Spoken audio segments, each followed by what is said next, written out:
Adam awoke with a pained grunt, looking around the cordoned-off room he currently inhabited. He rolled himself up and into a sitting position, much to his aching ribs' dismay.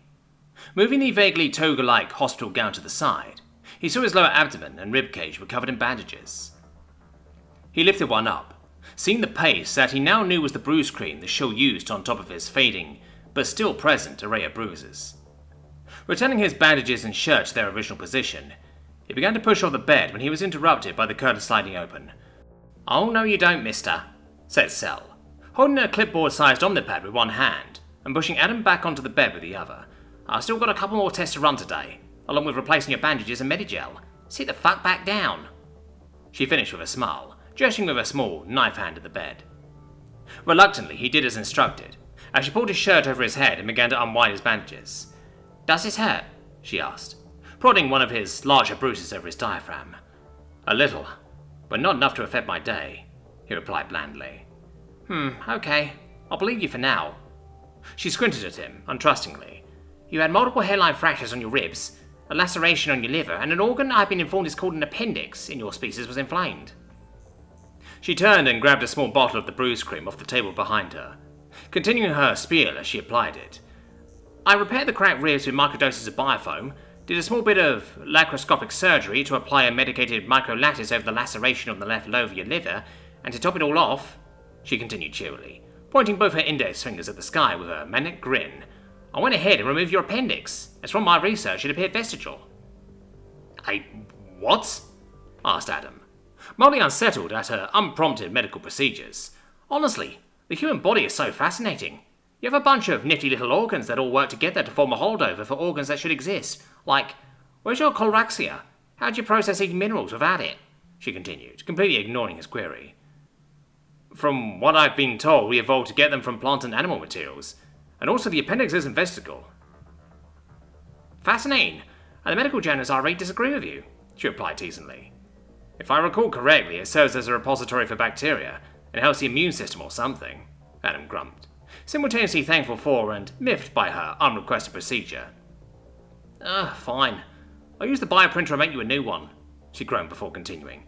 "But that'll take at least 2 weeks, and then a 3-hour procedure and a day of rest, so let's save it for when we graduate, okay?" "Well, you're probably right, but no more organ removal without my permission, okay?" said Adam with a smile. "But what if I'm already in the neighbourhood and it's easier? I can't just wake you in the middle of surgery." Sel laughed, tapping her pad. "Hey, I just cleared you from medical, but we need to stop by the head instructor's office, okay?" "On it," grunted Adam, rising slowly from the bed. He grabbed his exercise clothes, which were neatly folded on a small bedside table. He untied the toga-like alien hospital gown he was wearing, and put on his boxers. Looking at Sel, he caught her blushing, slightly darker, but smirking nonetheless. "What?" he asked, moving to his shirt. "I mean, I know I got to see everything when you were on the operating table, but there's something decidedly wrong about a hot guy putting on clothes in front of me," she replied with a wiry grin, finally diverting her eyes. "Calm down, Sel," said Adam, laughing. "I've already got 1.5 women waiting for me when I get back. I don't need more complications." "Please explain how you have 1.5 women," prompted Sel, steeping her fingers and tilting them towards Adam. "Well, I'm in a committed relationship with one of my podmates, and just before I left, another made a romantic overture in the form of showing up at my door drunk, pouring her heart out to me and kissing me. It's a bit complicated." "So what you're telling me is that I only have to work things out with 2 other women? Outstanding. I expected you to have at least 5 by now," she laughed, as he finished putting on his basketball shorts. "Sel, more than one at a time has thrown my human brain for a loop already," laughed Adam, before starting with a slightly more serious tone. "Please, don't make this more complicated than it needs to be." "Adam, let me put this to you simply," she said, palms now pressed together. "Hot guy who doesn't judge me for what I am. Doesn't even call me cave scum." She moved her palms to one side, continuing. "He invites me to his unit, doesn't have 10 other women I have to battle for superiority with. On top of that, stares death and rape in the face to save me from catching a beating." She inhaled a breath, slowing her slightly manic pace, and spread her hands out to either side of her body. "Yeah, no. Not gonna give that up.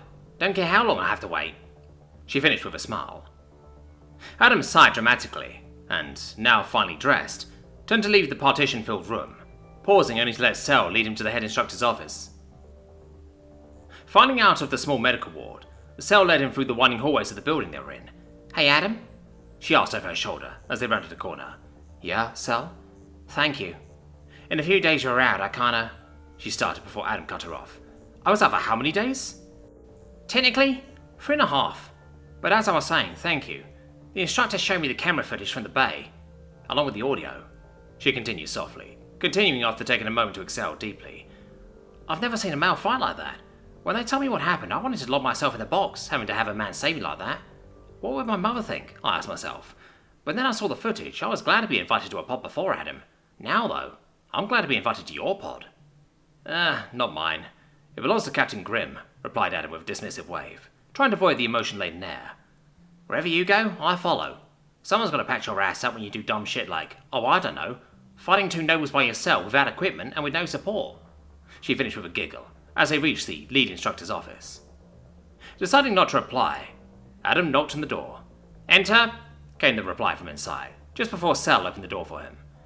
"You wanted to see me, instructor?" asked Adam, snapping to parade rest after entering.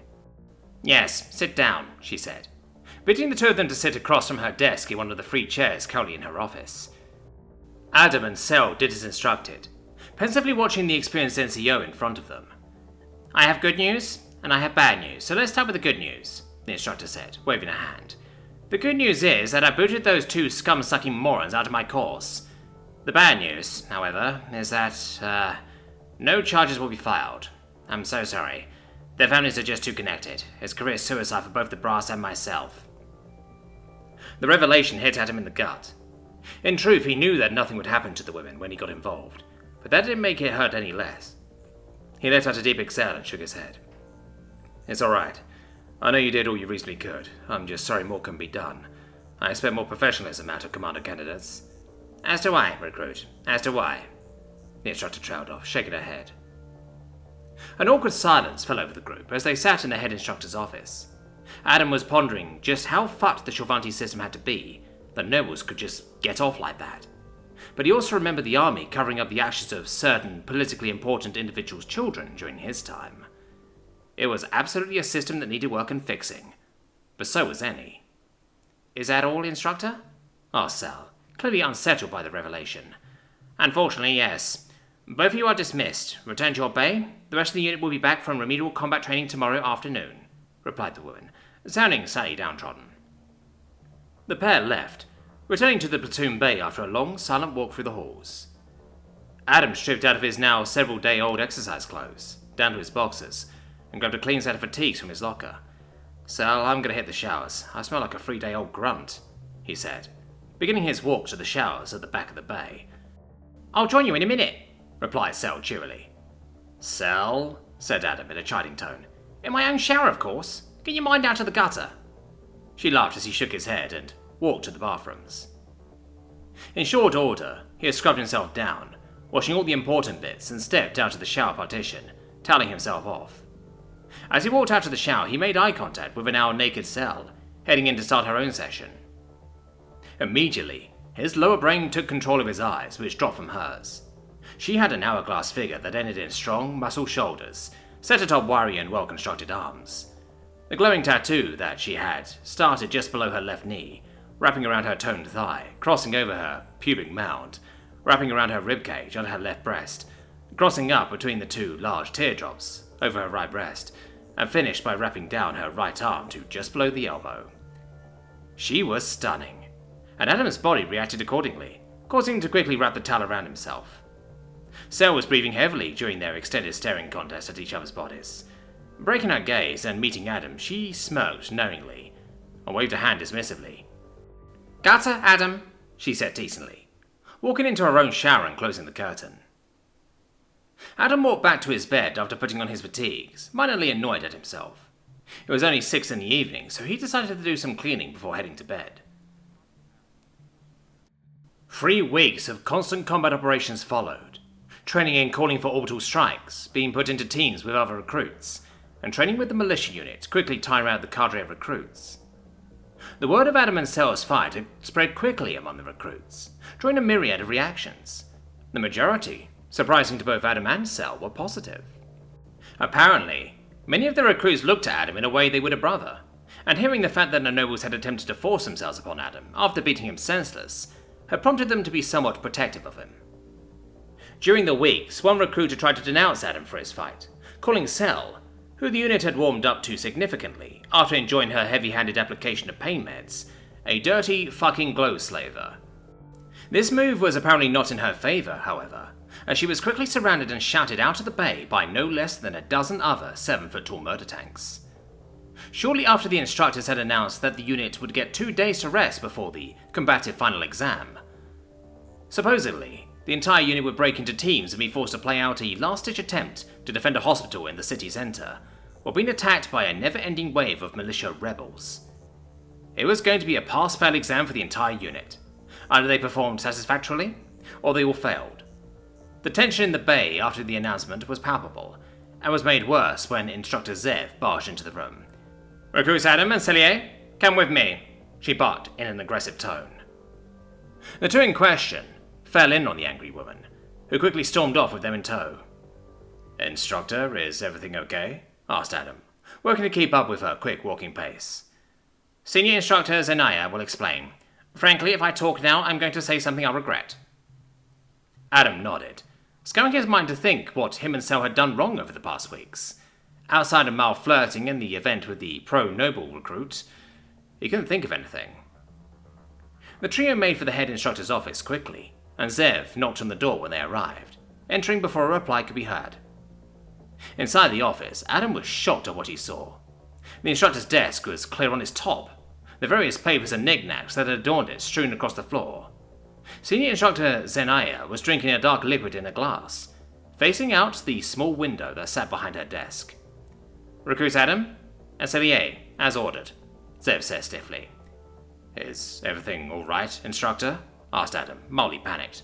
"No, Adam, everything's not all right," she replied, taking a sip of her drink.